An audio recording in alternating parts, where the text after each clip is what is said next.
நான் தான் சொல்லிட்டேன், நீங்க ஒரு சிறந்த பேச்சாளர், நீங்க சிறந்த கருத்தாளர். ஆனா உங்களுடைய சில கருத்துக்களில் தவறு இருக்கு, பிழை இருக்கு. அந்த தவறுகளால் தமிழ் சமூகத்திற்கு கேடு இருக்குங்கிறத தான் நாங்க சுட்டி காட்டுறோம்.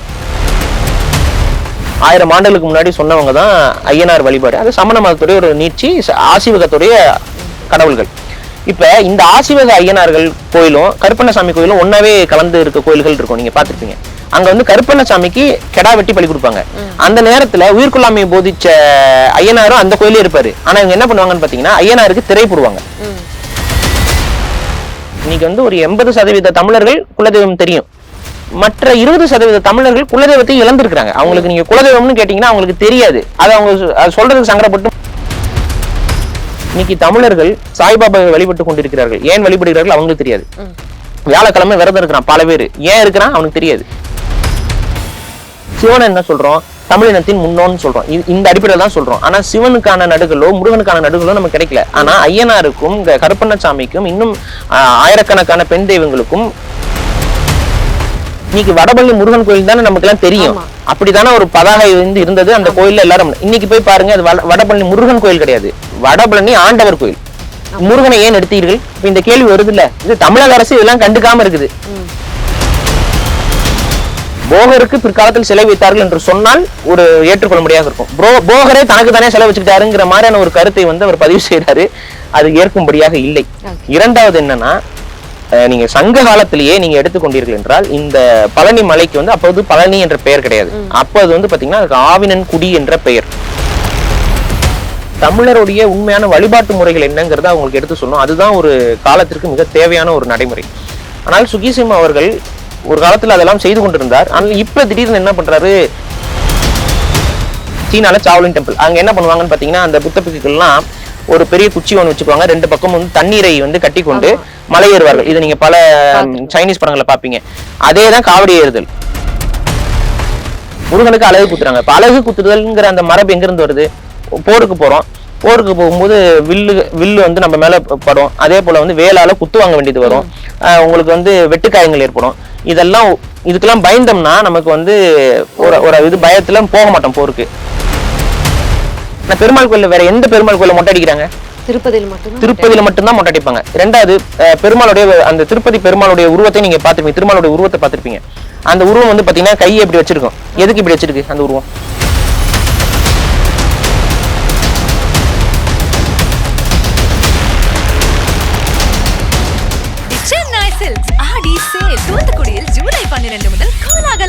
Periyar Maniamma Institute of Science and Technology, Tanjavur. Aerospace Engineering with specialization in unmanned aerial vehicle. GRT Shubha Arambam. GRT Jewelers. Kumudam reporter நேயர்களுக்கு வணக்கம். நிகழ்ச்சியில் சிறப்பு விருந்தினராக பாரிசாலன் இணைந்திருக்கிறார். அவரிடம் பேசலாம். வணக்கம் சார். வணக்கம்.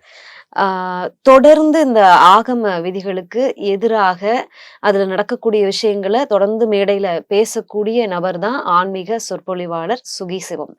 ஆனா அவர் தற்போது பேசக்கூடிய சில விஷயங்கள் வந்து சர்ச்சைகளுக்கு உள்ளாகுது, பல விவாதங்களை கிளப்புது. அதுல ஒண்ணுதான் இந்த பழனி முருகன் கோயில். அந்த கோயில் இருக்கிறது முருகர் கிடையாது, அது போகர் கோயில் அப்படின்னு சொல்லி. உங்களுடைய இது முதல் கருத்து என்ன?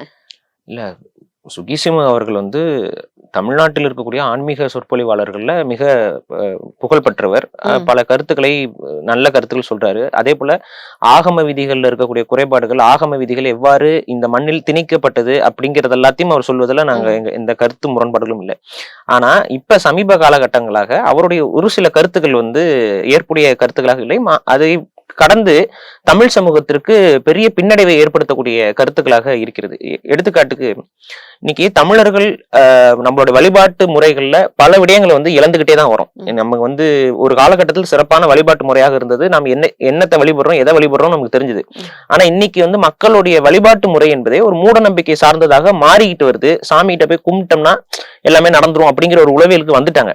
அப்படி இருக்க காலகட்டத்துல உண்மையான ஆன்மீகம் என்ன அப்படிங்கறத அவங்களுக்கு எடுத்து சொல்லணும். தமிழருடைய உண்மையான வழிபாட்டு முறைகள் என்னங்கிறத அவங்களுக்கு எடுத்து சொல்லணும். அதுதான் ஒரு காலத்திற்கு மிக தேவையான ஒரு நடைமுறை. ஆனால் சுகீசிம் அவர்கள் ஒரு காலத்துல அதெல்லாம் செய்து கொண்டிருந்தார். ஆனால் இப்ப திடீர்னு என்ன பண்றாரு, குலதெய்வ வழிபாடை விட்டுருங்கிறாரு. அதுக்கப்புறம் ஒரு படி இந்த பக்கம் வந்து முருகன் கோயிலாக அறியப்படக்கூடிய கோயில்லாம் முருகன் கோயில் கிடையாது, அது சித்தர் கோயில்கள் அப்படின்னு சொல்லி அது ஒரு மாதிரி மடைமாற்றி கொண்டாரு. முருகன் கோயில்களில் சித்தர்கள் இருந்தார்கள், அதில் மாற்று கருத்து கிடையாது. சித்தர்கள் வாழ்ந்த இடத்தில் முருகனுக்கு கோயில் அமைத்தார்கள், அதிலும் மாற்று கருத்து கிடையாது. ஆனால் எந்த ஒரு சித்தரும் தனக்குத்தானே கோயிலை எழுப்பி கொண்டது கிடையாது. இப்ப போகர் அவருடைய அந்த வரலாறு, அதாவது பழனியுடைய முருகனுடைய வரலாறு என்ன வருதுன்னு பாத்தீங்கன்னா, போகர் வந்து அந்த கோயிலுக்கு வருகிறார், அந்த ஒரு மலைப்பகுதிக்கு ஒரு குன்றுக்கு வருகிறார்.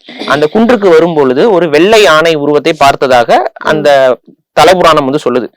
வெள்ளை யானை அப்படிங்கிறது எதுனா ஆசீவகத்துடைய ஒரு அடையாளம் தான். நீங்க வந்து தமிழ் கோயில்கள்ல யானை வந்து ஆசீர்வாதம் பண்ணக்கூடிய இடத்துல இருக்கும். அது ஆசீர்வாதம்னு பண்ணுவதாக இருக்கட்டும், ஆசிவகம்ங்கிற அந்த ஒரு மூல மதத்துடைய ஒரு பிற்கால வடிவம் தான் இதெல்லாமே. யானையை வந்து தமிழர்கள் ஒரு அறிவார்ந்த உயிரினமாக பார்த்தார்கள், அறிவுக்கான ஒரு அடையாளமாக பார்த்தார்கள். ஆனால் அந்த யானை வந்து கருப்பு நிறத்துல இருக்கு. ஆனா கருப்பு நிறம் என்பது தமிழர்களை பொறுத்த வரைக்கும் ஒரு அறியாமைக்கான நிறம். ஏன்னா இருள் என்பது, இருட்டுல உங்களுக்கு எதுவும் தெரியாது, அப்ப இருள் என்பது அறியாமைக்கான நிறம்.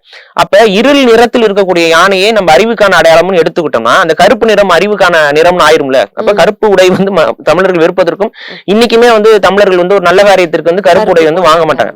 அப்ப எதற்கு அவங்க என்ன பண்றாங்கன்னா, அந்த வெள்ளை யானையாக ஒரு உருவகத்தை உருவாக்குறார்கள். இயற்கையில வெள்ளையா யானை இல்ல, ஆனா வெள்ளை யானையாக ஒரு உருவகத்தை உருவாக்கி அதுதான் வந்து ஒரு புனிதமான ஒரு அடையாளமாக கொண்டு வருகிறார்கள். அது ஆசீர்வாதத்தோட ஒரு அடையாளம். அப்ப நீங்க வந்து இப்ப சரஸ்வதியா இருக்கட்டும், லட்சுமியா இருக்கட்டும், நீங்க பாத்தீங்கன்னா இந்த 2 பக்கம் வந்து வெள்ளை யானைகள் வந்து இருக்கும். அப்ப இது ஆசிவகம் மரபு. இந்த மரபின் அடிப்படையில போகர் வரும்போது அங்க வெள்ளை யானை பார்த்ததாக சொல்வது அந்த மலையில் அந்த குன்றில் ஆசிவகத்துடைய எச்சங்கள் இருந்ததைத்தான் குறிக்கிறது. இதுதான் தலபுராணம் சொல்லுது. அங்க வரக்கூடிய போகர் அந்த குன்றுடைய சிறப்புகளை உணர்ந்து அங்க முருகனுக்கு ஒரு நவபாசன சிலை இது பண்றாரு. நவபாசனம்ங்கிறது என்னன்னா 9 வகையான விஷங்களை சரிவர ஒரு குறிப்பிட்ட ரேஷியோல கலக்கும் பொழுது அது உயிரை காக்கக்கூடிய ஒரு பேர் மருந்தாக மாறுகிறதுங்கிறத அவர் கண்டுபிடிக்கிறாரு. அந்த அடிப்படையில அந்த நவபாசனத்துல ஒரு சிலையை செய்கிறார். அதுதான் முருகனுடைய இன்னைக்கு இருக்கக்கூடிய ஆண்டி கோலத்தில் இருக்கக்கூடிய சிலை. அந்த சிலையை வடித்து அவர் தான் வழிபட்டு இருக்கிறாரு. இப்ப இங்க என்ன சொல்றாங்கன்னா, போகருக்கு அங்க வந்து சமாதி இருக்கு, போகருடைய நினைவிடம் என்பது அங்க இருக்கிறது. நீங்க அந்த பழனி கோயிலுக்கே போனீங்கன்னா போகரை வழிபடுறதுக்கு அந்த தலம் இருக்கு. அங்க வந்து பாத்தீங்கன்னா ஒரு மரகத லிங்கம் ஒண்ணு இருக்கும். அது ரொம்ப பல கோடிகள் மதிப்புள்ள ஒரு மரகத லிங்கம் இருக்கு. இப்ப இந்த ஒட்டுமொத்த கோயிலும் யாருடைய கட்டுப்பாட்டில் இருந்ததுங்கிறதுக்கு நமக்கு வரலாறு தெரியுது. இதெல்லாம் வந்து ஒரு செவிவழி செய்திகளாக வரக்கூடிய செய்திகள் இப்ப நான் சொன்னதெல்லாம். இப்ப அடுத்து நான் பேசுறது வரலாற்று ரீதியான தரவுகள். உங்களுக்கு செப்புப்பட்டயங்கள் இருக்கு, கல்வெட்டுகள் இருக்கு. இந்த அடிப்படையில அந்த கோயிலுடைய வழிபாட்டு உரிமை யாரிடம் இருந்தது, அதாவது மரபு யாரிடம் இருந்தது அப்படின்னு பாத்தீங்கன்னா, பண்டாரர்கள் என்று சொல்லக்கூடிய தமிழ் சமூகத்திடம் தான் அந்த கோயில் வந்து இருந்தது. அதற்கான ஆதாரங்கள் செப்புப்பட்டயங்களில் இருக்கு. பிற்காலத்தில் விஜயநகர படையெடுப்பு எல்லாம் தமிழ்நாட்டுக்கு வந்ததுக்கு பின்னாடி அந்த காலகட்டத்தில் தான் பிராமணர்கள் அந்த கோயில்களுக்குள்ள வலுக்கட்டாயமாக திணிக்கப்படுகிறது. அதுக்கு ஒரு வரலாறு இருக்கு. அது ராமப்பையர் என்ற ஒரு பிராமண படைத்தளபதி, அது அவரேவும் அந்த மேடை பேச்சுல சொல்லியிருக்காரு. அந்த அவர் வந்து இந்த ராமப்பையர் வந்து பாக்குறாரு அந்த கோயில்ல பார்க்கும் பண்டாரர்கள் பூஜை செய்யறது வந்து அவங்களுடைய ஆன்மீக விதிகளுக்கு, ஆகம விதிகளுக்கு எதிரானது. ஏன்னா தமிழர்களுடைய வழிபாட்டு செய்யக்கூடாதுங்கிறது அவங்களோட விருப்பம். அப்ப அவங்க என்ன நினைக்கிறாங்க, பார்த்தோன்னே என்ன தமிழர்கள் வந்து இங்க வழிபாட்டை செஞ்சுட்டு இருக்காங்க, பூஜை செஞ்சுட்டு இருக்காங்க, அப்ப இதை மாத்தணும்னு என்ன பண்றாரு, வலுக்கட்டாயத்தின் பேர்ல படையுடைய உதவி கொண்டு அங்க இருக்கக்கூடிய பண்டாரர்களை அப்புறப்படுத்தி விட்டு ஐயர்கள் ஐயங்கார்களையும் கொண்டு வந்து அங்க குடியமர்த்துறாங்க. இதுதான் வந்து அந்த கோயிலுடைய வரலாறாக இருக்கிறது. இதுக்கு செப்புப்பட்டயங்கள் ஆதாரமாக இருக்கிறது. இது மறுக்க முடியாத சான்றுகள். இப்ப என்னன்னா, இப்படி இருக்கக்கூடிய இந்த கோயில இப்ப சுகீசியம் அவர் என்ன சொல்றாருன்னா, இல்ல போகர் வந்து முருகனுக்கு செலவைக்கல, போகர் அவருக்கு அவரே செலவு வச்சுக்கிறாருன்னா, இந்த மாதிரியான நடைமுறை எல்லாம் பிற்காலங்கள்ல திராவிட அரசியல்வாதிகள் தான் அவங்களுக்கு அவங்களே சிலை வைத்துக் கொள்வதும் அவங்களுக்கு அவங்களே மாலை போட்டுக் கொள்வதும் ஆக இருக்கிறது. ஈவேரா அவர்கள் தான் இருக்கும் பொழுதே ஒரு சிலை வைத்து மாலை போட்டவர். சோ அந்த மாதிரியான ஒரு கலாச்சாரம் என்பது தமிழரிடம் இருந்ததில்லை. எந்த ஒரு சித்தரும் தனக்கு தானே சிலை வைத்துக் கொண்டதில்லை. போகருக்கு பிற்காலத்தில் சிலை வைத்தார்கள் என்று சொன்னால் ஒரு ஏற்றுக்கொள்ள முடியாது இருக்கும். போகரே தனக்கு தானே சிலை வச்சுக்கிட்டாருங்கிற மாதிரியான ஒரு கருத்தை வந்து அவர் பதிவு செய்யறாரு. அது ஏற்கும்படியாக இல்லை. இரண்டாவது என்னன்னா, நீங்க சங்க காலத்திலேயே நீங்க எடுத்துக்கொண்டீர்கள் என்றால் இந்த பழனி மலைக்கு வந்து அப்போது பழனி என்ற பெயர் கிடையாது. அப்ப அது வந்து பாத்தீங்கன்னா அதுக்கு ஆவினன் குடி என்ற பெயர். திருவாவினன் அது கீழே இருக்கு இல்லைங்க, அந்த தாங்க ஒட்டுமொத்த குன்றுக்குமே பேரு. அது பழனி மலைன்னு சொல்லி பிற்காலத்துல மாறிவிட்டு பொழினி என்றது பழனி என்று அது மருவி பொழினி குன்றுங்கிறது பழனி மலை என்று மாறி இருக்கு. அப்ப பிற்காலத்துலதான் வந்து பழனி என்ற பெயர் அந்த ஊருக்கு வருகிறது. ஆனால் அதற்கு முன்பு வந்து பாத்தீங்கன்னா சங்ககாலம் தொட்டே அது ஆவினன் குடி. அப்ப அந்த ஆவினன் குடிங்கிறது எங்க இருந்து வருதுன்னா, ஆவினர் குடி என்ற ஒரு சமூகம் இருந்தது. அது மேய்ச்சல் சமூகமாக இருந்த மக்கள் ஆவினர் குடியை பற்றி சங்க காலத்தில் பல இடங்கள்ல பதிவுகள் வருகிறது. அந்த ஆவினர் குடிகள் வாழ்ந்த பகுதி, அவர்கள் வழிபட்ட இடம்ங்கிறது தான் அந்த ஆவினன் குடிங்கிற அந்த ஊரு. அந்த ஊர்ல இருக்கக்கூடிய பிரதான தெய்வமாக முருகன் தான் இருந்தார் என்பதற்கு சங்க இலக்கியத்திலே சான்று இருக்கு. முருகன் வந்து வேலை இந்த அப்படிங்கிற அந்த பாடல் வரிகள் எல்லாம் வருகிறது. அப்ப 2000 ஆண்டுக்கு முன்பாகவே அங்க இருக்கக்கூடியவர் முருகன் என்று சங்க இலக்கியங்கள் சொல்லும் பொழுது, இல்லை அது போகர் என்று சுகீசிவம் அவர்கள் சொல்வது ஒட்டுமொத்த சங்க இலக்கியத்தையும் மறுப்பதாக இருக்கு. இரண்டாவது, தமிழர்களுடைய நம்பிக்கையாக இருக்கக்கூடிய விடயத்தையும் ரொம்ப ஒரு வேற மாதிரி தவறாக காட்டுவதாக இருக்கிறது. சரி, தமிழ் கடவுள் முருகர் வேற, சுப்பிரமணியர் வேறன்னு பேசி இல்ல, முருகனுக்கு அவங்க சுப்பிரமணியர்னு பேர் வைக்கிறாங்களே ஒழிய முருகன் வேற சுப்பிரமணியர் வேறன்னு நம்ம சொல்ல முடியாது. முருகனை அவர் என்ன சொல்றாருன்னா, முருகனுக்கு சுப்பிரமணியர் என்று சொல்லி அவங்களுடையதாக மாற்றிக்கொள்வதற்கு பிராமணர்கள் தொடர்ச்சியாக முயற்சி செஞ்சு கொண்டாங்க. எடுத்துக்காட்டு, கண்ணெதிர் எடுத்துக்காட்டு வந்து நீங்க வடபழனி முருகன் கோயில். இன்னைக்கு வடபழனி முருகன் கோயில் தானே நமக்கு எல்லாம் தெரியும். அப்படித்தானே ஒரு பதாகை வந்து இருந்தது அந்த கோயில்ல எல்லாரும். இன்னைக்கு போய் பாருங்க, அது வடபழனி முருகன் கோயில் கிடையாது, வடபழனி ஆண்டவர் கோயில். முருகனை ஏன் எடுத்தீர்கள்? இப்ப இந்த கேள்வி வருது இல்ல. இது தமிழக அரசு இதெல்லாம் கண்டுக்காம இருக்குது. ஏன் முருகனை அங்க எடுத்தீங்க? அங்க ஆண்டவர் வேற யாரு? பெருமாள் ஆண்டாரா? ராமனார் ஆண்டாரா? வேற யார் ஆண்டா? வடபழனி முருகன் கோயில் இருந்தது. நீங்க வடபழனி ஆண்டவர் கோயில்னு மாத்துறதுலயே உங்களுக்கு முருகன் என்ற அந்த வார்த்தையின் மீது ஒரு ஏதோ ஒரு ஒவ்வாமை இருக்கிறது எங்களுக்கு புரியுது. பழனி கோயிலுமே பழனி ஆண்டவர் கோயில் தான் இருக்கும். அதாங்க, அந்த முருகன் என்ற அந்த வார்த்தையை வந்து ஏன் இவங்க தவிர்க்கிறாங்கும் போது அதுக்கும் ஆதாரங்கள் வந்து நம்ம சங்க இலக்கியத்திலிருந்தே இருக்கு. ஏன்னா முருகனுடைய வழிபாடு நீங்க வந்து சங்க இலக்கியத்தை நீங்க நாடி செல்லும் பொழுது அது நேரடியாக தமிழருடைய வழிபாட்டு முறைகளை போய் சேருது. நீங்க இன்னைக்கு இருக்கக்கூடிய வழிபாட்டு முறைகளை கடந்து அந்த காலகட்டத்தில் முருகன் என்பது மக்களுக்குள் இறங்கி ஆடக்கூடிய தெய்வமாக இருந்திருக்கு. முருகு வந்து ஆடுதல் அப்படின்னு சொல்லி அது ஒரு வழிபாட்டு முறையாக இருக்கிறது. சேவலை வந்து வேலில் குத்தி பலியிட்டு அதன் மூலமாக முருகன் வந்து நம்ம உடம்புக்குள்ள இறங்கிடுவாரு. இன்னைக்கு நம்ம எப்படி ஒரு காவல் தெய்வத்திற்கு, இன்னைக்கு ஒரு குலதெய்வத்துக்கு கோயில்ல குறி சொல்லி ஆடுறாங்களோ அது போல முருகன் இறங்கி குறி சொன்னதாக சங்க இலக்கியத்தில் நமக்கு பதிவுகள் வருது. வழிபாட்டு முறை அப்படி இருந்திருக்கு. அந்த வழிபாட்டு முறை அப்படியே கொஞ்சம் பரிணாமம் அடைந்து ஒரு பெருத வழிபாடு மாதிரி வந்திருக்கு. இன்னைக்கு அது முருகனோட வழிபாடு மாறி இருக்கு. அப்ப இந்த முருகன்கிற அந்த வார்த்தையை இவங்க வந்து வெறுப்பதற்கு அது நேரடியாக தமிழர்களுடைய ஆதி மெய்யியல் கோட்பாடோட போய் தொடர்புடையதாக இருப்பது ஏதோ ஒரு ஒவ்வாமை ஏற்படுகிறது போல. அதனால அதை அப்படியே மாத்துறாங்க. அப்ப வந்து முருகனுக்கு எப்படி இப்படிலாம் பேரை மாத்துறதுங்கும் பொழுது அவங்களுக்கு தகுந்த மாதிரி சுப்பிரமணிய சுவாமிகள் அப்படின்னு சொல்லி அவங்க பேரை புதுசா வைக்கிறாங்க. இந்த பேரை நம்ம மறுக்கிறோம். அப்படிலாம் கிடையாதுங்க. முருகனுக்கு முருகன் என்றுதான் பெயர். நீங்க பழனி ஆண்டவர் அப்படிங்கிறது, ஆண்டவர்னா இந்த மண்ணை ஆண்டவர். உண்மையிலே இந்த மண்ணை ஆண்டவர் படை வீடுகள் கட்டி இருக்கிறாரு. படை வீடுகள் என்ற அத்தனை இடங்களும் முருகன் மக்களுக்காக நின்று சண்டையிட்ட இடங்கள் தான். முருகன் போர்க்கடவுள் தான். முருகனுடைய வழிபாட்டு முறையாக இருக்கக்கூடிய காவடி தூக்குதல் என்பது முருகன், அது ஒரு போர் பயிற்சி. நீங்க வந்து சாவுலின் டெம்பிள் நம்ம பாக்குறோம். சீனால சாவ்லின் டெம்பிள். அங்க என்ன பண்ணுவாங்கன்னு பாத்தீங்கன்னா, அந்த புத்த பிக்குகள்லாம் ஒரு பெரிய குச்சி ஒன்று வச்சுக்குவாங்க. ரெண்டு பக்கம் வந்து தண்ணீரை வந்து கட்டி கொண்டு மலை ஏறுவார்கள். இது நீங்க பல சைனீஸ் படங்களை பாப்பீங்க. அதேதான் காவடி ஏறுதல். காவடி ஏறுதல்ங்கிறது என்ன? அதே மாதிரி குச்சியை எடுத்துக்கொண்டு அந்த இரண்டு பக்கமும் ஹெவியான வெயிட்டை எடுத்துக்கிட்டு போறது.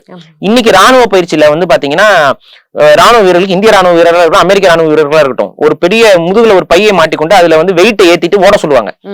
இது என்ன பயிற்சி? போர் பயிற்சி தான். அவங்களுக்கு ஸ்டாமினா பில்ட் ஆகும். அவங்களுக்கு வந்து ரொம்ப நேரத்துக்கு வேலை செய்யக்கூடிய தன்மை உருவாகும். இந்த போர் பயிற்சி வந்து நம்மளுடைய வழிபாட்டு முறைக்குள்ள இருக்கு.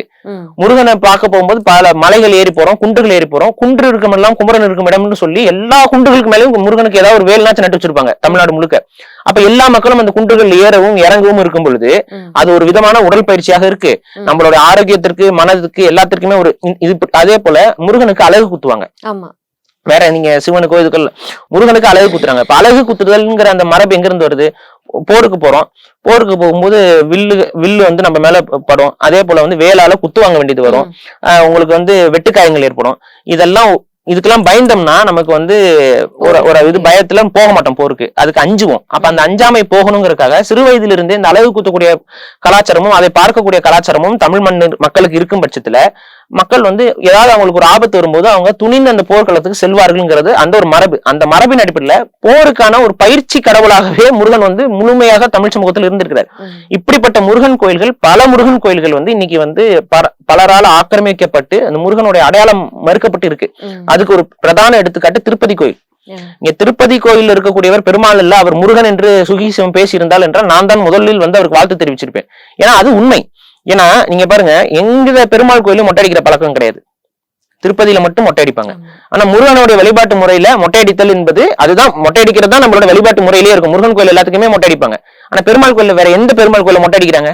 திருப்பதியில மட்டும்தான் திருப்பதியில மட்டும்தான் மொட்டை அடிப்பாங்க. ரெண்டாவது பெருமாளுடைய அந்த திருப்பதி பெருமாளுடைய உருவத்தை நீங்க பாத்திருப்பீங்க, திருமாலுடைய உருவத்தை பாத்திருப்பீங்க. அந்த உருவம் வந்து பாத்தீங்கன்னா கையை இப்படி வச்சிருக்கும். எதுக்கு இப்படி வச்சிருக்கு அந்த உருவம்? கையில ஏதாவது ஒரு ஆயுதம் இருந்தா இந்த கையை இப்படி மடக்கி வைக்கலாம். ஏன் வந்து கையில எதுவுமே இல்லாம கையை மடக்கி வச்சிருக்கணும்? அப்ப அந்த இடத்துல இருந்தது என்ன? ஒரு வேல். சரி, இப்ப திருவேங்கடம்னு பேரு. வேங்கடத்துக்கான சொல்லாய்வு பார்த்தா வேல் கடம்னு வருது. அப்ப திருவேங்கடம் என்பது வேல் கடம். சரி, பெருமாள் கோயில் எந்த கோயில்? வேற கோயில்கள் மலை உச்சியில் இருக்கு. அப்ப மலை உச்சியில் இருக்கக்கூடிய கோயில்கள் எல்லாம் முருகனுடைய கோயில்கள். இப்ப ஏழுமலையான், இது எல்லாத்திற்குமே மூலம் எங்க இருந்து வருதுன்னு பாத்தீங்கன்னா முருகனுடைய வழிபாட்டு தலம்ங்கிறது தான் வருது. அப்ப முருகனுடைய வழிபாட்டு தலத்தை பிற்காலத்தில் பிராமணர்கள் வந்ததுக்கு பின்பு அவர்கள் வேறொரு கடவுளாகவே மாத்தி அது வெளியில தெரியக்கூடாதுங்கிறதுக்காக முகத்திலையும் இதுலயும் உடம்புலயும் வந்து பெரிய பெரிய இதுகளை வைத்து மறைத்து அப்படி வந்து ஆகமத்தை மீறி தமிழருடைய வழிபாட்டை திருடி கொண்டிருக்கிறார்கள் ஒரு பக்கம். ஆனா நீங்க அதெல்லாம் மீட்டெடுக்கிறதுக்கு பேசணும்னு பார்க்காம இன்னைக்கு தமிழர்கள் சாய்பாபாவை வழிபட்டு கொண்டிருக்கிறார்கள். ஏன் வழிபடுகிறார்கள் அவங்களுக்கு தெரியாது. வியாழக்கிழமை விரதம் இருக்கிறான் பல பேரு. ஏன் இருக்கிறான் அவனுக்கு தெரியாது. இல்ல வடபழனி முருகன் கோவில்ல கூட சாய்பாபா உள்ள வராரு. ஏன் வராரு யாருக்கும் தெரியாது. சாய்பாபாவை வந்து சிவனுடைய பிள்ளைங்கிறாங்க சில பேரு. இது யாருக்கு தெரியும்? சிவனுக்கே தெரியாது. அப்ப ஆன்மீகம்ங்கிற பேர்ல இவர்கள் எந்த அளவிற்கு வந்து பொய்களையும் புனைவுகளையும் சொருகி கொண்டிருக்கார்கள்ங்கிறதுல மாற்றுக்கிறது. ஆனா இருக்கிற ஆன்மீகத்தை, இருக்கக்கூடிய அடையாளங்களை வந்து நீங்கள் ஏன் தாரை வார்த்து கொண்டிருக்கிறீர்கள்? இல்ல இது கிடையாது. இப்ப சரி, அங்க பழனி முருகன் கோயிலை கும்பிட கூட பேசும்போது இன்னொரு விஷயம் சொன்னாரு. பழனி முருகனுக்கு பேரு சித்தநாதன் சொல்றாங்க. ஆமா, அது சித்தருடைய பேரு, அது முருகருடைய பெயர் கிடையாது. முருகனே சித்தரு. அது விஷயம் அந்த சிலையில பாதிய வந்து சுரண்டியே எடுத்துட்டாங்கன்ற ஒரு. ஆமா, அது உண்மைதான். அதுவும் உண்மைதான். அதையும் நம்ம இருக்கல. இங்க பாருங்க, நம்மளோட கடவுளை நமக்கு புனிதமாக கருதி நாம் வழிபடுவோம். நம்மளை விரட்டி விட்ட பின்பு வேற யாரோ வரும் பொழுது அது நாமபாசனம், அது தின்னா வந்து நமக்கு வந்து நோய் நொடி இல்லாமல் வாழலாம்ங்கிற மனசுல இருக்கும் பொழுது அப்ப நோண்டதானே செய்வாங்க. அது முருகனா இருந்தானே, கடவுளா இருந்தானே, முதுகு இல்லாம தான் நிக்கிறாரு இன்னைக்கு முருகன். அங்க நீங்க முருகனோட சிலைக்கு பின்பக்கம் போய் பாத்தீங்கன்னா அப்படி வளைஞ்சிருக்கும். ஏன்னா எல்லாத்தையும் சுரண்டி எடுத்துட்டாங்க பின்பக்கம்லாம். அப்ப அதுதான் அவங்களுடைய ஆன்மீகம். நம்மளுடைய ஆன்மீகத்தை அழிப்பதுதான் நம்மளோட ஆன்மீகம். ஆனா இருக்கக்கூடிய ஆன்மீகத்தை நீங்கள் வந்து இப்ப நான் கேட்கிறேன் என்னன்னா, முருகன் கோயில பழனி முருகன் கோயிலுக்கு இன்றளவும் பெரிய அளவு பக்தர்கள் உலக நாடுகள்ல இருந்து போய்கிட்டு இருக்காங்க. அப்படி இருக்கும் பொழுது நீங்க இங்க இருக்கிறது போகர்னு சொல்வதன் மூலமாக நீங்கள் அந்த கோயிலுக்கு வழிபட செல்லலாம் என்று சொல்கிறீர்களா, இல்ல செல்ல வேண்டாம் என்று சொல்கிறீர்களா? இந்த கேள்விதானே வரும். முருகனை கும்பிடதான் போறாங்க பல பேரும், போகரை கும்பிடுறதுக்கு யாரும் போல இல்லன்னு சொல்லும் போது நம்ம அப்ப அதுதான் வந்து இங்க ஒரு பின்னடைவை ஏற்படுத்துகிறது. தமிழருடைய வழிபாட்டு முறைகளுக்கு நீங்கள் ஒரு பின்னடைவை ஏற்படுத்துகிறீர்கள். முருகனுக்கு சித்தன் பேர் இருக்குன்னா முருகன் சித்தனாக இருந்தான், அவன் ஆண்டி கோலம் பூண்டு இருந்தானா நீங்க ஏன் வந்து பிராமணர்கள் எழுதி வச்ச அந்த பொய்க்கதைகளை ஒரு மாம்பழத்துக்கு கோச்சிட்டு வந்தான்னு ஏன் யோசிக்கிறீங்க? அது இல்ல அவர் சித்தராக இருந்தார். சித்தராக இருந்து ஆண்டி கோலத்தில் இருந்தார். முருகனுடைய பல கோயில்கள்ல அவர் ஆண்டி கோலம் தான். அதுக்கப்புறம் தான் ராஜகோலம் அவருக்கு பூண்டப்படும். அப்படின்னா என்ன, அவர் ஒரு ஆண்டியாக இருந்திருக்கிறார். இல்ல இன்னொன்னு என்னன்னாங்க, நம்மளுடைய குருகுல கல்வி என்ற தமிழர் முறை கல்வியிலேயே நம்ம எல்லாருமே அரசனுடைய பிள்ளையாக இருந்தாலும் சரி, ஒரு சாதாரணவனுடைய பிள்ளையாக இருந்தாலும் சரி, குருகுல கல்வியில் ஒரே மாதிரியான உடை எடுத்து கோமணம் கட்டி அப்படித்தான் அவங்க ஆரம்பிப்பாங்க. சோ அப்பதான் அவனுக்கு அந்த ஆண்ட பெருமை. இந்த இன்னைக்கு இருக்கக்கூடிய இன்னைக்கு சிபிஎஸ்இ ஸ்கூல்ல படிக்கிற பசங்க எல்லாம் நாங்கெல்லாம் பெரிய ஆளுங்க, நாங்கெல்லாம் பணக்காரர்கள்ங்கிற எண்ணமும் உளவியலும் இருக்குல்ல, அது ஏழைகளோடு அவர்கள் பழகும் பொழுது அது உங்களுக்கே தெரியுது. இன்னைக்கு அன்றாடம் பாக்குறோம். ஆனா அதெல்லாம் இல்லாமல் இருந்த ஒரு சமூகமாக தமிழ் சமூகம் இருந்ததுன்னா காரணம் என்ன? வா சேர்க்கிறியா யூனிஃபார்ம், எல்லாருமே கோமணம் தான். அப்படிதான் அங்க படிச்சிருந்தாங்க. அப்படிப்பட்ட ஒரு நிறுவனத்தை உருவாக்கி சித்தர்களுக்கான ஒரு புகலிடத்தை உருவாக்கியவர் தான் முருகன். முருகனும் ஒரு சித்தர் தான். சித்தர்களுக்கு முதன்மையானவர் முருகன். அப்ப அதை சொல்லாம நீங்க வந்து போகரோட சிலை அப்படின்னு சொல்லுவது வந்து அது ஒரு விதமாக மலிவாக இழிவுபடுத்துவதாகத்தான் நான் பாக்குறேன். முன்னாடி நீங்க இதை ஓபன் பண்ணீங்க. இன்னைக்கு வந்து ஆன்மீகத்தை தேடி ஓடுறவங்களோட எண்ணிக்கை வந்து அதிகமாக இருக்குன்னு தான் சொல்றேன். என்னைக்குமே தமிழ்நாட்டுல அதிகம். இப்போ வர ஜெனரேஷன்ல அடுத்தடுத்த 2K கிட்ஸ் எல்லாம் சொல்றாங்க. ஆனா இந்த 2K கிட்ஸையும் சேர்த்து அதிகமாயிட்டே போகுது ஆன்மீகத்தை தேடி ஓடுறவங்க. குலதெய்வ வழிபாடு அப்படிங்கிறது எல்லாருமே பேசக்கூடிய ஒரு விஷயம். குலதெய்வத்தை வருஷத்துல ஒரு நாளாவது போயிடணும், என்ன நல்ல விஷயம் நடந்தாலும் குலதெய்வத்தை முதல்ல கும்பிட்டு தான் போகணும் அப்படிங்கிறது. அதையே இவர் வந்து விமர்சிச்சிருக்காரு. குலதெய்வ வழிபாடுன்னு ஆரம்பிக்கிறாங்க, இதெல்லாம் வந்து சாதிய பாகுபாட நிலைநிறுத்துவதற்கான ஒரு விஷயம் அப்படின்றாரு. இதை எப்படி எடுத்துக்கிறது? முன்பே வந்து அவருக்கு சில மாதங்களுக்கு முன்பே அதுக்கு நான் தனிப்பட்ட ரீதியா பதில் கொடுத்தேன். அதற்கு அவர் வந்து அதை ஒரு நம்ம எந்த காரணத்துக்கு இந்த பதில் கொடுக்குறோம்ங்கிறத உணராமல் அவர் மறைமுகமா எனக்கு ஒரு பதில் கொடுத்திருந்தாரு. 2 பதிலோட தன்மையும் மக்கள் ஆய்வு செஞ்சுட்டு அங்க கமெண்ட் செக்ஷன்ல போட்டிருந்தாங்க. நான் என்ன திரும்ப அந்த பதில கொடுக்குறேன். சொல்றேன். இங்க குலதெய்வ வழிபாடு என்பது தமிழர் மரபோடு ஒட்டிய வழிபாட்டு முறை. இங்க வந்து பாத்தீங்கன்னா தமிழருடைய வழிபாடுங்கிறது நடுகள் வழிபாடுல இருந்து தான் வருது. இந்த மூல வழிபாடுனாவே நடுகள் தான். இன்னைக்கு தமிழர்களுடைய பல கல்வெட்டுகள், பழைய காலத்து கல்வெட்டு, நீங்க வந்து ஒரு 5ஆம் நூற்றாண்டுக்கு முன்னாடி போகக்கூடிய கல்வெட்டுகள் அத்தனையுமே நடுகள் கல்வெட்டுகள் தான். நடுகள்ல அந்த நடுகள் யாருக்காக இடப்பட்டிருக்குங்கிற அடிப்படையில வைக்கக்கூடிய கல்வெட்டு தான் நீங்க 5ஆம் நூற்றாண்டு 6ஆம் நூற்றாண்டு கல்வெட்டு எல்லாம் பல இது கிடைக்கும். அது நீங்க பண்டைய கால தமிழ் கல்வெட்டுனாவே அங்க கிடைக்கும். அதுக்கு அடுத்து நீங்க முன்னாடி போனோம்னு பாத்தீங்கன்னா சமண படுக்கையில இருக்கக்கூடிய கல்வெட்டுகள் கிடைக்கும். 1ஆம் நூற்றாண்டு 2ஆம் நூற்றாண்டுகள்னா சமண படுக்கை கல்வெட்டுகள் கிடைக்கும். இதுதான் தமிழருடைய விஷயம். அப்ப இந்த நடுகள் வழிபாடுங்கிறது நீங்க ஆதிகாலம் தொட்டே நம்மிடம் இருக்கக்கூடிய ஒரு நடைமுறை என்பது இதுல தெரியுது. இப்ப இந்த நடுகள் வழிபாடு பத்தி சங்க இலக்கியங்கள் என்ன சொல்லுதுன்னு பாத்தீங்கன்னா அவங்களும் நடுகள் வழிபாட்டை தான் முதன்மையான வழிபாடாகவே சொல்றாங்க. சித்தர் பாடல்கள்ல எடுத்து பாத்தீங்கன்னா அவங்களும் நடுகள் வழிபாட்டை தான் முதன்மையான வழிபாடு. அப்ப இந்த நடுகள் வழிபாடோட தொடர்ச்சியாக இருக்கிறது இன்னைக்கு என்னன்னு பாத்தீங்கன்னா எல்லாருக்குமே தெரியும், அவங்க குலதெய்வ கோயில்கள்ல நடுகள் தான் இருக்கும். அதுக்கப்புறம் தான் நீங்க வந்து ஐயனாருக்கு, நீங்க கருப்பண்ணசாமிக்கு எல்லாம் பெரிய பெரிய உருவங்கள் வச்சிருக்கீங்களே ஒழிய அங்க மூலவராக ஒரு காலகட்டத்தில் இருந்தது என்னன்னா நடுகற்கள் தான்.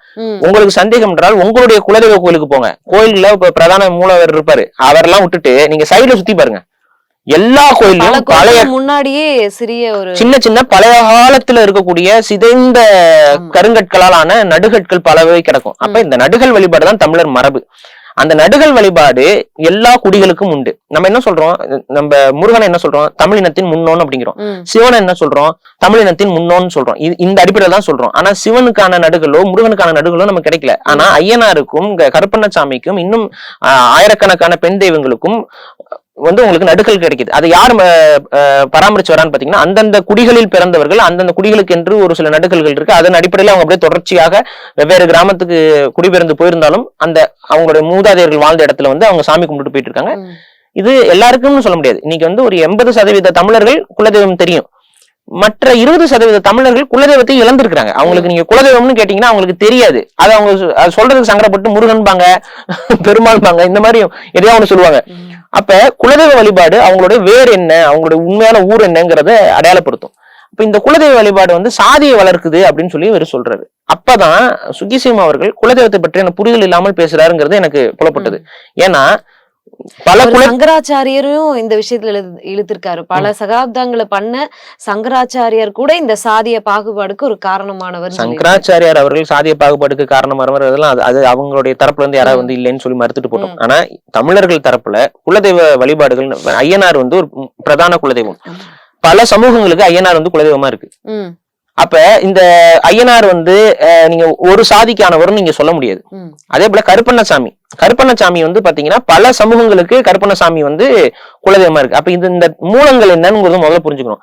இங்க ஐயனாராக பார்க்கக்கூடியவர் ஒரே நபர் கிடையாது, கருப்பண்ணசாமியாக பார்ப்பவரும் ஒரே நபர் கிடையாது. கருப்பண்ணசாமியின் உருவமாக வேற ஒரு நம்ம குடும்பத்திலயோ ஏதோ மூதாதையரா இருந்த ஒருவரை நம்ம வழிபடுறோம். அப்ப கருப்பு வழிபாடுகள் அப்படின்னு சொல்லி இந்த கருப்பண்ணசாமி வழிபாடு எல்லாமே போர்கள்ல நமக்காக போய் களம் கண்டு இறந்தவர்களை கருப்பண்ணசாமியாக நம்ம வழிபடுவோம். நமக்காக வந்து காவலாக புலியோட சண்டை போட்டு இறந்தவர். இப்ப ஒரு ஊர் இருக்கும், திடீர்னு புலி வரும், ஊர்ல இருக்கவங்க தெரிச்சு இது பண்ணுவாங்க. அப்ப அந்த புலியோட சண்டை போட்டு இறந்தாலும் கூட அவரை கருப்பண்ணசாமியாக காவல் தெய்வமாக தமிழர்கள் வழிபட்டு இருக்கிறார்கள். இதுதான் மரபு. கருப்பண்ணசாமி என்பவர் ரத்தமும் சதையுமாக நம்மளோட வாழ்ந்து நமக்காக உயிர் துறந்தவரை மறவாமல் வைக்கக்கூடிய வழிபாடு தான் கருப்பண்ண வழிபாடு. ஐயனார் வழிபாடுக்கு நீங்க வந்தீங்கன்னு பாத்தீங்கன்னா அது முழுக்க சமண மதத்துடைய ஒரு இது, அதாவது ஆசிவகத்துடைய அந்த மரபுல இருந்து வரக்கூடிய ஒரு ஐயனார் வழிபாடு எல்லாமே ஆசிவக மரபு. ஆசிவகமும் ஐயனார் வழிபாடும்னு சொல்லிட்டு இருக்கக்கூடிய புத்தகத்தை எடுத்து பாருங்க. அதுல இன்னும் பல ஆதாரங்கள் இருக்கு. 3 வகை ஐயனார்களை வந்து நம்ம வழிபடுறோம்னு இருக்கு. அதுல மர்குலி கோசலார் ஒரு வாழ் இருக்காரு. இந்த மாதிரி இப்படி வரும். அப்ப இந்த ஆசிவக கடவுள்களாக இருந்த ஐயனார் வந்து நீங்க எடுத்து பாத்தீங்க அப்படின்னா அவங்க கொல்லாமையை போதித்தவர்கள். உயிர் கொல்லாமை இருக்கணும், அன்போட அறத்தோடு நீங்க இன்னைக்கு வள்ளலாரிய கருத்துக்கள் இருக்குல்ல, அந்த மாதிரியான வள்ளலாரிய கருத்துக்கள் போன்ற கருத்துக்களை அதற்கு முன்பாகவே பல 1000 ஆண்டுகளுக்கு முன்னாடி சொன்னவங்க தான் ஐயனார் வழிபாடு. அது சமண மதத்துடைய ஒரு நீட்சி, ஆசிவகத்துடைய கடவுள்கள். இப்ப இந்த ஆசிவக ஐயனார்கள் கோயிலும் கருப்பண்ணசாமி கோயிலும் ஒன்னாவே கலந்து இருக்க கோயில்கள் இருக்கும், நீங்க பாத்திருப்பீங்க. அங்க வந்து கருப்பண்ணசாமிக்கு கெடா வெட்டி பலி கொடுப்பாங்க. அந்த நேரத்துல உயிர்கொள்ளாமையை போதிச்ச ஐயனாரும் அந்த கோயிலே இருப்பாரு. ஆனா இவங்க என்ன பண்ணுவாங்கன்னு பாத்தீங்கன்னா ஐயனாருக்கு திரை போடுவாங்க. ஐயனாருக்கு அந்த உயிர் பலி பிடிக்காது, அப்போ ஒரு திரை போடுவாங்க. இல்லைன்னா ஐயனாரோட கண்களை கட்டுவாங்க. இது ஒவ்வொரு ஊர்ல வழக்கம் மாறும். கண்களை கட்டுவாங்க, சிலர் நடை சாத்துவாங்க, சிலர் வந்து திரை போடுவாங்க. அது விளக்கங்கள் மாறும். ஆனா பலி கொடுக்கும் போது, கருப்பண்ணசாமிக்கு பலி கொடுக்கும் போது ஐயனார் பார்க்க கூடாது, ஏன்னா ஐயனாருக்கு பிடிக்காது. அப்ப இந்த கோஎக்ஸிஸ்டன்ஸ் ஆஃப் ஐடியாலஜிங்கிறது தமிழர்கள்ட்ட எந்த காலகட்டத்தில இருந்தே இருக்குன்னு நீங்க பாருங்க. உயிர்கொள்ளாமை போதித்தவருக்கு உயிர்கொள்ளாமை, அவருக்கு சைவ படையல் போடுவாங்க. தங்களுடைய முன்னோர்கள் அவர் என்ன சாப்பிட்டிருப்பாரு, அவர் வந்து பாத்தீங்கன்னா கெடா வெட்டி சாப்பிட்டிருப்பாரு, சிக்கன் சாப்பிட்டிருப்பாரு. அப்ப என்ன அவங்களுக்கு அதை வச்சு பலி கொடுத்து அவருக்கு படையல் போடுறாங்க. ஆனா அந்த படையல் இவருக்கு பிடிக்காதுங்கிறதுக்காக அதை மறைச்சு விட்டுறாங்க. நீங்க பாக்காதீங்க, கடந்து போங்க. அப்ப 2 விதமான ஐடியாலஜியும் ஒரே கோயில்களுக்குள்ள கருத்துகள் முரண்கள் இருந்தாலும் ஒரே அடையாளமாக நம் முன்னோர்கள்ங்கிற அடிப்படையில தமிழர்கள் தொடர்ச்சியாக வழிபட்டு வருகிறார்கள். 2 வேறு கொள்கைகள், ஆனா ஒரே முன்னோர்கள் அப்படிங்கிற அடிப்படையில வழிபடுறாங்க. இந்த இடத்துல ஐயனாரும் சரி கருப்பண்ணசாமியும் சரி வெவ்வேறு சமூகங்களுக்கு குலதெய்வங்களாக இருக்கும் பொழுது இங்க எங்க சாதி வளரும்? இப்ப சரி, இந்த கோயில்களுக்குள்ள பிராமணர்கள் போக முடியுதா? உங்களுடைய முருகன் கோயிலுக்குள்ள பிராமணர்கள் வந்துட்டாங்க, நீங்க விநாயகர் கோயிலுக்குள்ள பிராமணர்கள் வந்துட்டாங்க, சிவன் கோயிலுக்குள்ள பிராமணர்கள் வந்துட்டாங்க, இங்க பெருந்தெய்வ கோயில்கள் எல்லாத்திலும் பிராமணர்கள் வந்துட்டாங்க. நீங்க மற்ற கோயில்களாக இருக்க புதுசாக உருவாக்குறீங்களா அந்த கோயில்கள், சாய்பாபா கோயில் எல்லாத்துலயும் பிராமணர்கள் தான் இருக்காங்க. ஆனா எந்த குலதெய்வ கோயில்ல பிராமணர் இருக்கிறார்? அவங்களால போக முடியாத ஒரே இடம் குலதெய்வ கோயில்கள். அதையும் வந்து நீங்க வந்து யாருக்கு தாரவாரத்து கொடுக்க போறீங்க? சரி, இல்ல இவர் சாதிய பாகுபாடுக்காக அப்படின்னு சொல்லி குலதெய்வத்தை முன்னிறுத்துறாங்க அப்படிங்கறத சொல்றாரு. ஒரே இன்னொரு கேள்வி சொல்லிடுறேன். சரி, இப்ப அதை வழிபடக்கூடாதுன்னு சொன்னா நான் என்ன பண்ணுவேன்? குலதெய்வத்தை விட்டுட்டு சுகி சிவத்தை வழிபடலாமா? இந்த கேள்வி வரும்ல. என்ன குலதெய்வத்தை வழிபடுறோம்னா சுகி சிவம் பேச்ச அவரை கேட்டு விட்டு குலதெய்வத்தை விட்டு விடுவோம், போயிட்டு விட்டு விடுவோம். என்ன நினைப்புல அவர் பேசுறாருன்னு புரியல. ஓகே, இவருடைய பல மேடைகள்லயே சாதிய பாகுபாடு கூடாது அப்படின்னு சொல்லக்கூடிய இவரே பல மேடைகள்ல சாதியில இருக்கக்கூடிய உட்பிரிவு, அதுல இருக்கக்கூடிய 100 வகைகளை பத்தி பல மேடைகள்ல பேசியிருக்காரு. அது ஒரு விஷயம். இன்னொரு விஷயம், இவர் இந்து அறநிலையத்துறைக்கு ஆலோசகராகவும் இருக்கிறார். அப்படி இருந்து இந்த மாதிரியான சர்ச்சை பேச்சுக்களை தொடர்ந்து பேசுவதற்கு ஏதாவது காரணம் இருக்கும்னு நினைக்கிறீங்களா? இல்ல, அவர் வந்து பிராமண எதிர்ப்புங்கிற அடிப்படையில இருந்து பேசுவது வேற. ஆனால் அதில் வந்து இன்னும் அவர் தெளிவு பெறணுங்கிறது தான். நம்ம அவருடைய வயது வேற, அவருடைய அனுபவம் வேற, அவருக்கு நம்ம அறிவுரை சொல்றதுக்கெல்லாம் நம்ம விரும்பல. ஆனா தமிழ் சமூகத்துக்கு கேடாக ஒரு விஷயம் நடக்கும் பொழுது அதை வந்து தட்டி கேட்காமல் கடந்து போகிறதுக்கும் நாங்க அந்த அளவுக்கு கடந்து போயிட மாட்டோம். யாராக இருந்தாலும் நெற்றிக்கண் திறப்பினும் குற்றம் குற்றமே என்று சொன்ன நக்கீரருடைய பரம்பரையில் வந்தவர்கள் தான் அத்தனை தமிழர்களும். அப்படி இருக்கும் பட்சத்துல அந்த அறம் எங்களுக்கு இருக்கு. நீங்கள் ஒரு தவறான கருத்தை பதிவு செய்யணும், அது தவறு என்று சுட்டி காட்டக்கூடிய உரிமை எனக்கு மட்டும் கிடையாது, இங்க இருக்கக்கூடிய அத்தனை தமிழர்களுக்கும் உண்டு. அப்ப நீங்க செய்த நற்பணிகளையும் நான் இங்க மறுக்கல. நான் தான் சொல்லிட்டேன், நீங்க ஒரு சிறந்த பேச்சாளர், நீங்க சிறந்த கருத்தாளர். ஆனா உங்களுடைய சில கருத்துக்களில் தவறு இருக்கு, பிழை இருக்கு. அந்த தவறுகளால் தமிழ் சமூகத்திற்கு கேடு இருக்குங்கிறத தான் நாங்க சுட்டி காட்டுறோம். ஆகவே இந்த கருத்துக்களை, குலதெய்வ வழிபாடு தமிழர் மரபு, நீங்க அதை வந்து விட்டுருன்னு சொல்றதுக்கு நீங்க யாரு? இல்ல நான் தான் யாரு? அதை வழிபட்டு கொண்டிருக்கிறார்கள். அந்த மரபு இருக்கு, எல்லாரும் போயிட்டு. எனக்கு ஒரு குலதெய்வம் இருக்கு, உங்களுக்கு குலதெய்வம் இல்லைன்னா அது உங்க பிரச்சனை. நீங்க மறந்து இருக்கலாம். உங்களுக்கு நீங்க மறந்து விட்டு அடுத்தவங்களுக்கு இருக்கக்கூடிய குலதெய்வத்தை வந்து நீங்க வந்து வழிபடக்கூடாதுன்னு சொல்ல முடியாதீங்க. எங்களுக்கு குலதெய்வம் இருக்கு, அது எங்களுக்கு முக்கியம். இரண்டாவது, முருகனை நான் வழிபடாமல் விட்டாலும் வழிபடுவதற்கு 1000 பேர் இருக்கிறாங்க. புரியுதுங்களா? நான் முருகனை வழிபடலைங்கன்னா போய்கிட்டு போ, கும்பிடுறவங்க பல பேர் போயிட்டு இருப்பான். அதுக்கு அடுத்து வந்துட்டு நீங்க சிவனுக்கோ இல்ல வேற யாருக்கோ, அல்லாவுக்கோ இல்ல வந்து ஏசுநாதருக்கோ நீங்க வழிபடுறதுக்கு நான் வழிபடலன்னு சொல்லி ஒதுங்கினீங்கன்னா வழிபடுவதற்கு 1000கணக்கான பேர் இருக்காங்க, லட்சக்கணக்கான பேர் இருக்காங்க. என் குலதெய்வத்தை நான் வழிபடவில்லைன்னு ஒதுங்கினா வேற யார் போய் வழிபடுவா? நான் கேட்கிறேன். என்னுடைய ஆணையடியான் குலதெய்வம் எனக்கு. இப்ப ஆணையடியான பாரிசாலன் வழிபடாமல் ஒதுங்கி விட்டான், யார் வழிபடுவா? யானையடியானுக்கு குலதெய்வமா இருக்கு, நாங்களாம் ஒதுங்கிட்டோம்னா யானையடியான் நீங்க வழிபடுவீங்களா? இல்ல வேற யாராவது வழிபடுவாங்களா? நாங்க தானே வழிபட முடியும். என்னோட முன்னோர் வேற யாராவது வழிபட முடியுமா? வழிபடணும்னு நினைக்கவும் இல்லை. நானு என்னோட முன்னோரை நான் வழிபடுறேன், உங்களுக்கு என்ன பிரச்சனை இதுல? அப்ப அதான் நான் சொல்றேன், இது வந்து தவறான கருத்து. இதை சொல்வது வந்து ஏதோ ஒரு விதத்தில் பிராமண ஏகாதிபத்திய சிந்தனைக்குள்ளேயே நீங்களும் போறீங்களாங்கிற ஒரு கேள்வி வருது, தெரிந்தோ தெரியாமலோ. இவர் வந்து ஆலோசகராக இருக்கிறார் என்றெல்லாம் சொல்கிறார்கள். என்ன விதமான ஆலோசனை நீங்க இதெல்லாம் வைத்துக் கொண்டு கொடுக்க போறீர்கள்? அப்போ ஒருவேளை உங்க ஆலோசனையில பேர் தான் முருகன் கிடையாதுன்னு சொல்லிட்டு ஆண்டவர்னு மாத்தி விட்டீங்களா? அவர் முருகன் கிடையாதுங்க, அவர் யாரோ ஒரு செட்டியாருங்க, அவர் வந்து ஆண்டார். ஏன்னா ஒரு செட்டியாரும் இவரும் சேர்ந்துதான் இந்த கோயிலை கட்டுறாங்க, வடபழனி முருகன் கோயில. உடனே இவங்க தான் வந்து கட்டினாங்க, அதனால அவங்களுக்கு அவங்களே செலவச்சிட்டாங்க அப்படின்னு சொல்லி சொல்ல போறீங்களா? எனக்கு அதான் புரியல. ஓகே, நன்றி சார், நன்றி. நிறைய விஷயங்களை பகிர்ந்துக்கிட்டீங்க. மீண்டும் சந்திக்கலாம். நன்றி. நன்றி. நம்ம சென்னை சில்க்ஸின் பெருமை மிகு ஆடி சேல். தரமான ஆடி, பெருமை மிகு ஆடி. Periyar Maniamma Institute of Science and Technology, Thanjavur. Aerospace Engineering with specialization in unmanned aerial vehicle. GRT Shubh Arambam. GRT Jewelers.